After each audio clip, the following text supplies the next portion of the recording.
మీకు క్లియర్ గా అర్థమయ్యేది, అర్థం కావాల్సింది ఎలాగైతే లిక్కర్ సర్కారు చేతుల్లో ఉందో మీ భూమి కూడా సర్కారు చేతుల్లో ఉంటుంది. ఎలాగైతే లిక్కర్ వ్యాపారం సర్కారు చేస్తుందో బహిరంగంగా ఓపెన్ గా చెప్తున్నారు క్యాష్ అని చెప్పాల్సిన అవసరం ఏముంది? అంటే లిక్కర్ లో ఎంత సంపాదిస్తున్నారో బయట ఎవరికీ తెలియదు. సర్కారు ఎంత సరుకు అమ్ముతుందో బయట ఎవరికీ తెలియదు. మొత్తం లిక్కర్ మాఫియా ఈ క్యాష్ అంతా మళ్ళీ ఈ నాయకులకే, వైసీపీ నాయకులకే పోతుంది. ఎలాగైతే లిక్కర్ ని మొత్తం కబ్జా చేశారో మీ భూమిని కూడా కబ్జా చేసే ప్రయత్నమే ఈ ల్యాండ్ టైటిలింగ్ యాక్ట్. మీ భూమి మీ చేతుల్లో ఉండాలో లేదో మీరు నిర్ణయించుకోవాల్సిన అవసరం ఉంది. అమ్మా, ఇంతమంది మహిళలు ఉన్నారు. ఈ మహిళలందరికీ చెప్తున్నాను, మీ కష్టము మీకే తెలుసు, మీ కష్టము మహిళలకే తెలుసు, మీ కష్టం మహిళగా నాకు తెలుసు. ఇల్లు నడపడము అంటే సామాన్యమైన విషయం కాదు. ఇల్లు నడపాలి అంటే మీరు చేయాల్సిన త్యాగాలు ఎన్నో. మీ అవసరాలను పక్కన పెట్టి, మీ కోరికలను పక్కన పెట్టి, భర్త కోసమో బిడ్డల కోసం మీరు చేయాల్సిన, మీ కుటుంబాల కోసం మీరు చేస్తున్న త్యాగం ఎవరూ మెచ్చుకోరు. మీ నెత్తిన ఎవరూ కిరీటాలు పెట్టరు. అయినా కూడా మహిళలు చేసే త్యాగాలు వాళ్ళు చేస్తూనే ఉండాలి. వాళ్ళ కుటుంబాన్ని నిలబెట్టాలి అనే వాళ్ళ ప్రయత్నం సాగుతూనే ఉంటుంది. అమ్మా, మహిళలుగా మీ కుటుంబాలను మీరు నడపాలి అంటే ఇప్పుడు సామాన్యమైన విషయం కాదు. ఇప్పుడు అన్ని ధరలు పెరిగిపోయినాయి. అమ్మ చెప్పినట్టు గ్యాస్ ధర అయితేనేమి, బియ్యం అయితేనేమి, చక్కెర అయితేనేమి, నూనె అయితేనేమి, కూరగాయలు అయితేనేమి, ఇలా ప్రతిదీ అన్ని పెరిగిపోయాయి. కానీ ఆదుకునేవాడు ఎవ్వరూ లేరు. ఎవరు ఒక ముక్క సహాయం చేసేవాళ్ళు లేరు. మీకేమో 12,000 రూపాయలు అమ్మఒడి, 12,000 రూపాయలు అమ్మఒడి ఇస్తున్నామని చెప్తున్నారు. అది కూడా ఒక బిడ్డకే. ఎలక్షన్లప్పుడు నేనే ప్రచారం చేశాను. ఎంతమంది బిడ్డలుంటే అంతమందికి సంవత్సరానికి 15,000 రూపాయలు అమ్మఒడి అని నేనే ప్రచారం కూడా చేశాను. ఆ వాగ్దానం నిలబెట్టుకోలేదు జగనన్న గారు. ఇప్పుడు ఒక బిడ్డకు మాత్రమే ఇస్తున్నారు అమ్మఒడి. అది కూడా 12,000 ఇస్తున్నారు. ఆ 12,000 మీ ఖర్చులకు సరిపోతున్నాయా? మీ బిడ్డల ఫీజులకు సరిపోతున్నాయా? మీరు ఆలోచన చేసుకోవాలి. అంటే ఒక చేత్తో మట్టి చెంపిస్తున్నారు, ఇంకో చేత్తో వెండి చెంబు తీసుకుంటున్నారు. ఒక చేత్తో మీ దగ్గర 12,000 ఇస్తున్నారు, ఇంకో చేత్తో 24,000 రూపాయలు మీకు ఖర్చు అవుతుంది. మరి మీరు ఏం బాగుపడినట్టు? ఇప్పుడు ఫీజు రీయింబర్స్మెంట్ కూడా లేదు. బిడ్డలు పెద్ద చదువులు చదవాలి అంటే కూలీ నాలీ చేసుకునో అప్పు సప్పో చేసో మీ బిడ్డలు చదివించాలి. చదివిన వాళ్ళకు ఉద్యోగాలు వస్తున్నాయా? ఏమా ఉద్యోగాలు వస్తున్నాయా? ప్రతి జనవరి 1న జగనన్న గారు జాబ్ క్యాలెండర్ విడుదల చేస్తాను అన్నారు. జాబ్ క్యాలెండర్ విడుదల చేయడం దేవుడు ఎరుగు. ఉన్న ఉద్యోగాలు కూడా ఓడిపోతున్నాయి. మెగా డిఎస్సి అన్నారు. మెగా డిఎస్సి అంటే ఆ రోజు చంద్రబాబు గారు 7,000 ఉద్యోగాలు ఇస్తుంటే హేళన చేశాడు జగనన్న గారు. నేను వస్తే మెగా డిఎస్సి ఇస్తా, 25,000 ఉద్యోగాలు ఇస్తారు మెగా డిఎస్సిలో అన్నాడు జగనన్న గారు. ఒక్క ఉద్యోగం కూడా భర్తీ చేయలేదు. ఈ రోజుకి 30,000 టీచర్ ఉద్యోగాలు ఖాళీగా ఉన్నాయి. ఇప్పుడు ఎలక్షన్లు వస్తే ఇప్పుడు గుర్తొచ్చిందా?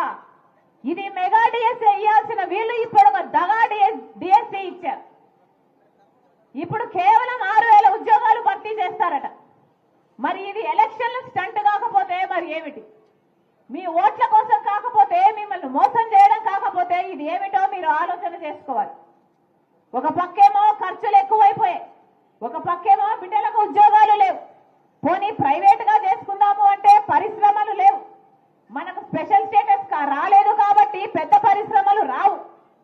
పెద్ద పరిశ్రమలు రాకపోతే బిడ్డలకు ఉద్యోగాలు రావు. మరి మీరు బిడ్డలన్నీ ఏం కావాలి? అంటే మన బిడ్డలు ఇక్కడ బతకడానికి అవకాశం లేక వేరే వేరే రాష్ట్రాలకు వలసలిపోవాలి. ఆఖరికి మన రాష్ట్రంలో అసలు యువతే లేకుండా పోతారు. మన బిడ్డలందరూ వదిలేసిపోతారు. మనకు పర్వాలేదా? ఏమా పర్వాలేదా? ఉద్యోగాలే లేకుండా పోయాయి, బిడ్డలే లేకుండా పోతారు. పోనీ మనమన్నా సరిగ్గా బతుకుదాము అంటే ఎంతమందికి ఇల్లులు వచ్చాయి? ఒక్కరన్నా చెయ్యి లేపండి అమ్మా, మీకు ఇల్లు వస్తే అంటే ఒక్క చెయ్యి కూడా లేపడం లేదే. ఒక్కరికంటే ఒక్కరికి జగనన్న గారు వాగ్దానం చేసింది 25 లక్షల పేదలకు ఇల్లులు కట్టిస్తానని చెప్పాడు. ఎన్ని కట్టారు? ఎంతమందికి ఇల్లు వచ్చింది అంటే ఒక్కరు కూడా చెయ్యి లేపడం లేదే. మరి మాట నిలబెట్టుకున్నట్టు ఇది ఎలా అవుతుంది? మహిళలు కూడా ఆలోచన చేయాలి. ఈ సర్కారు చేస్తున్న దగాకు ఎవరు మోసపోకండి. అమ్మా, ఓట్లు అన్నది మీ చేతిలో ఉన్న ఏకైక ఆయుధం.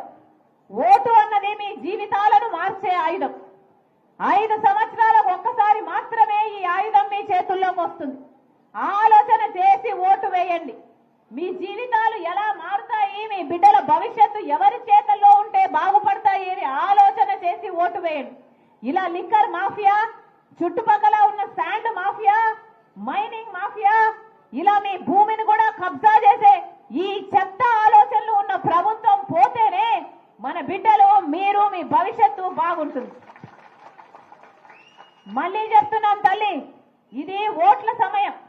లీడర్లు వస్తారు, అన్ని పార్టీల లీడర్లు వస్తారు, మీకు డబ్బులు ఇస్తారు.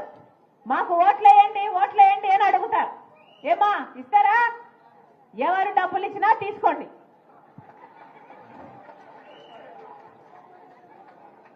ఎవరు ఎన్ని డబ్బులు ఇస్తే అన్ని డబ్బులు తీసుకోండి.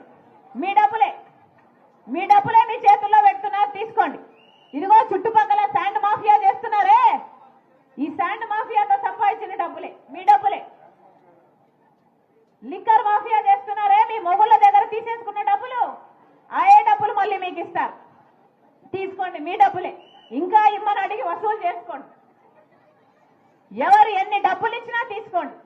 కానీ ఓటు మాత్రం మీ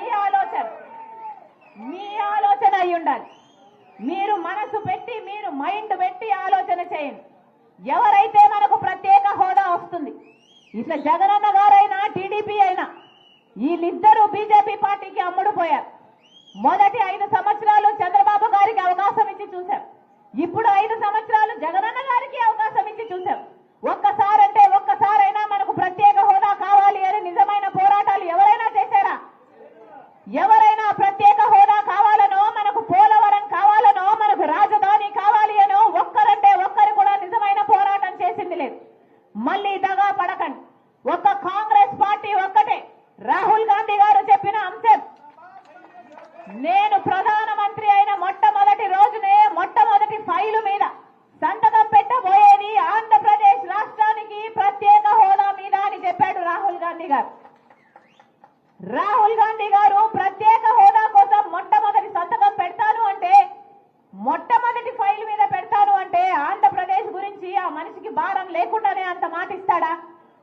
ప్రత్యేక హోదా కావాలి, రావాలి అన్న కోరిక వాళ్ళకు ఉంది కాబట్టే మొట్టమొదటి ఫైల్ మీద సంతకం పెడతానన్నాడు. మీరు మనస్ఫూర్తిగా కాంగ్రెస్ పార్టీని నమ్మొచ్చు, ఎందుకంటే అది రాజశేఖర్ రెడ్డి గారి పార్టీ కాబట్టి. రాజశేఖర్ రెడ్డి బిడ్డగా చెప్తున్నా, మీరు ఆశీర్వదించండి, మీరు కాంగ్రెస్ పార్టీని ఆశీర్వదించండి. ప్రత్యేక హోదా నేను తీసుకొస్తా, ప్రత్యేక హోదా కాంగ్రెస్ పార్టీ ద్వారా నేను తీసుకొస్తా. రాజశేఖర్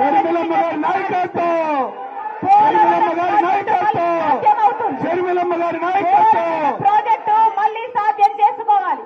పోలవరం ప్రాజెక్టుకు మళ్ళీ మనం నేషనల్ హోదా తెచ్చుకోవాలి. రాజధాని మనం తలెత్తుకునేలా, మనం తలెత్తుకొని అదిగో మా రాజధాని అని చెప్పుకునేలా మనకు ఒక రాజధాని ఉండాలి. ఇవన్నీ సాధ్యం కావాలి అంటే కాంగ్రెస్ పార్టీ అధికారంలోకి రావాలి. ఇప్పుడున్న వైసీపీ పార్టీ అయినా, ఇప్పుడున్న తెలుగుదేశం పార్టీ అయినా, బీజేపీ పార్టీకి పొత్తు పార్టీలు, బీజేపీ పార్టీతో పొత్తు పార్టీలు, వీరిని నమ్మితే మళ్ళీ భవిష్యత్తు అంధకారం అయిపోతుంది. అందుకే చెప్తున్నా, మనసు పెట్టి ఆలోచన చేసి ఓటు వేయండి. ఓటు అనేది మీ జీవితాలను మార్చే ఆయుధం. మళ్ళొక్కసారి రాజశేఖర రెడ్డి బిడ్డ వస్తుంది అని, రాజశేఖర రెడ్డి బిడ్డను చూడాలి అని, వినాలి అని, ఆశీర్వదించాలని ఇంతమందిగా వచ్చారు. ప్రతి అన్నకు, ప్రతి తమ్ముడికి, ప్రతి అక్కకు, ప్రతి చెల్లికి మీ రాజశేఖర రెడ్డి బిడ్డ, మీ వైఎస్ షర్మిలారెడ్డి శిరస్సు వంచి చేతులు జోడించి మన స్ఫూర్తిగా కృతజ్ఞతలు చెప్పుకుంటుంది. జోహార్ వైఎస్ఆర్. రాహుల్ గాంధీ గారి నాయకత్వం వర్ధిల్లాలి.